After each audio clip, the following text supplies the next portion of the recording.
So as you just saw in the previous clip, I've been moving dirt. Now I've got a lot of hours on this tractor. I moved a lot of dirt.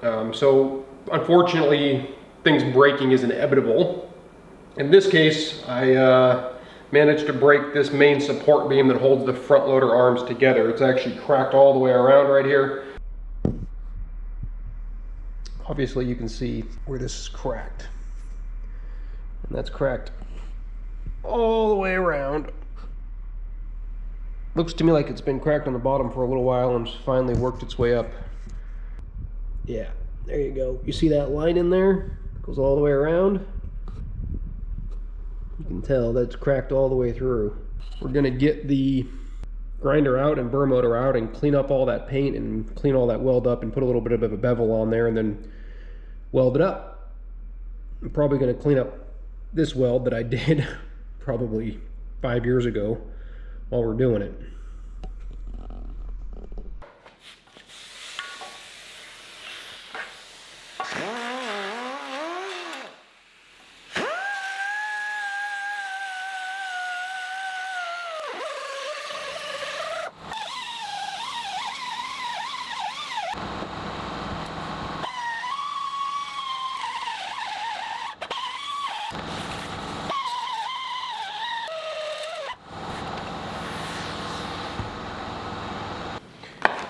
I was really hoping to not have to take a bunch of stuff off of here to make clearance in order to get this thing fixed, but that's proving not to be the case. We're going to go ahead and pull these hydraulic lines off and probably take this whole cylinder out of the way just to make life a little easier. It's very important you notice that I have the front loader supported on my workbench. If you were to disconnect this, you would allow a path for fluid to move around and things could happen that you don't want to have happen. So making sure that things are completely supported and stable. And as you can see, there's no pressure on this cylinder anymore because it's been released through the hydraulic system and it's being supported by the pinch.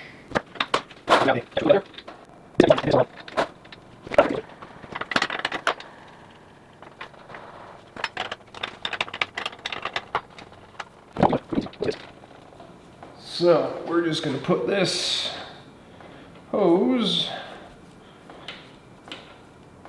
on either side of the cylinder, which does a couple of things for me. It allows me to keep the fluid that's in the cylinder, keeps the debris and dirt out, so you can't really be too upset about that.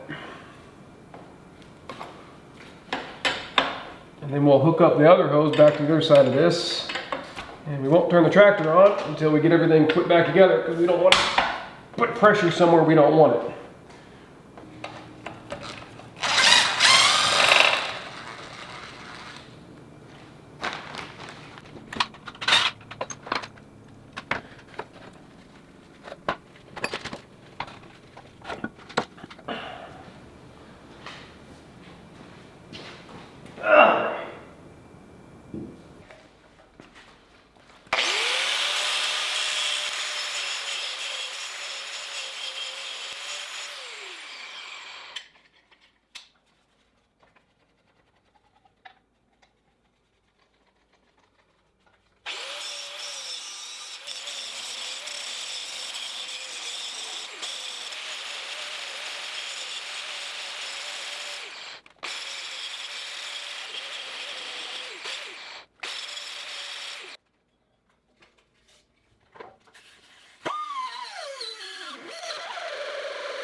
I've ground this all out, all the way down to where it's extremely thin, and in a lot of cases it's broken through, mostly because I want to get full penetration.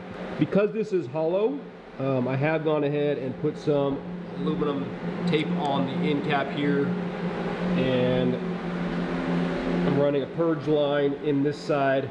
So this entire cross member here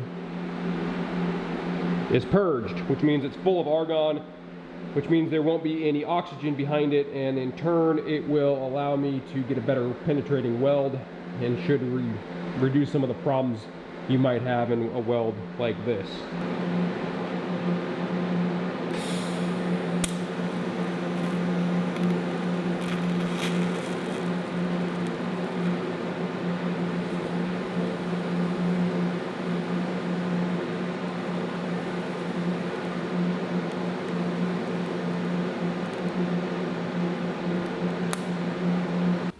So I have sealed up the crack almost all the way around. It's proven to be rather tricky to get into the backside back here, but it's coming along nicely. One of the important things is not to get your inner pass or basically the temperature around the weld affected area too hot. So right now we're at 173, about 2 inches away. It's important to maintain that surface temperature pretty low so you don't end up with stress risers or really drastically heat affected zones. The reason this cracked was because the toe of the weld, or where the weld met the base metal, you create stress risers in there from the welding process, and eventually it wears out over time and cracks. So didn't want to prevent that in the future. We're keeping that inner pass temperature down as low as possible, and that allows us to get a better weld, better product. So we're gonna let this cool all the way down to room temperature, and I'll come back and put some more weld on there. So we're doing everything right. Probably overkill, but everything's going well. We'll get this filled up and capped off. We'll be back in business.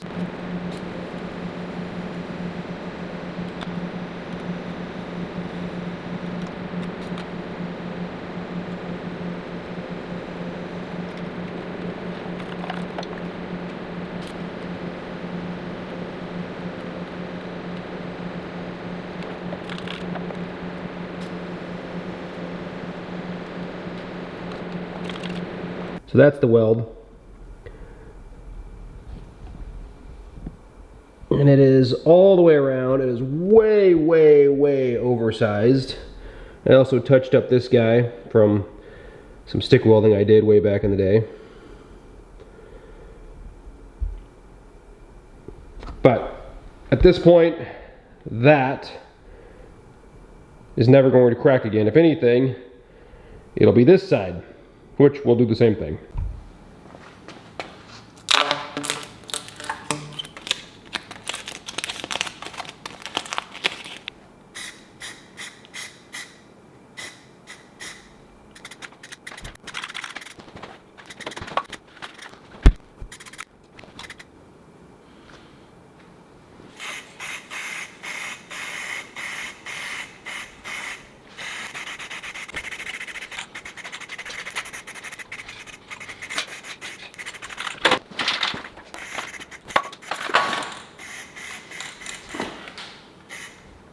Alright, we're going to throw the cylinder back in here.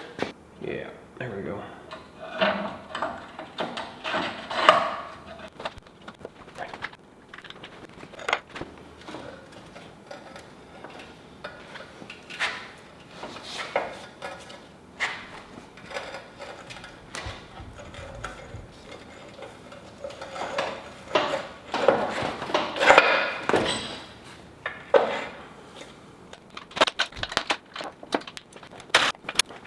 Alright, so we got the cylinder bolted back on. In a couple minutes we'll, once that paint dries, we'll reconnect the hydraulic lines. Gotta be honest, I'm pretty happy with that.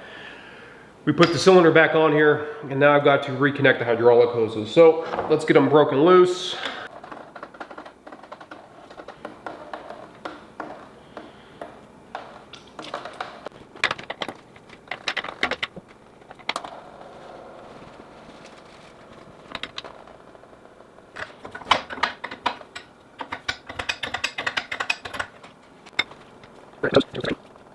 One of the things that I always put on my hydraulic hoses is Loctite 542. So this is thread sealant, and it just specifically designed for hydraulic systems, and it makes it so that we don't have a leak down the road, not that we would.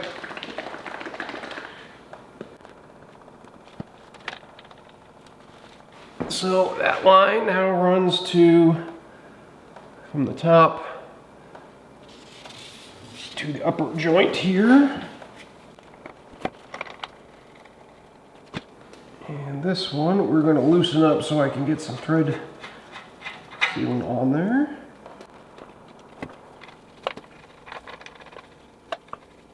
And there's a little on here. Route that hose through there.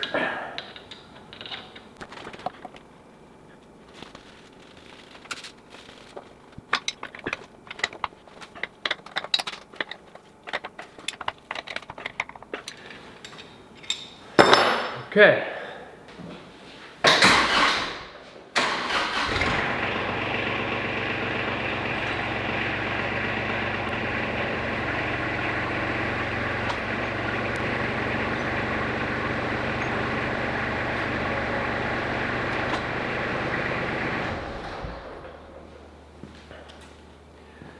All right, we're back in business. Crack excavated, all welded up, paint done, cylinder all put back together. This thing's ready to go move some dirt.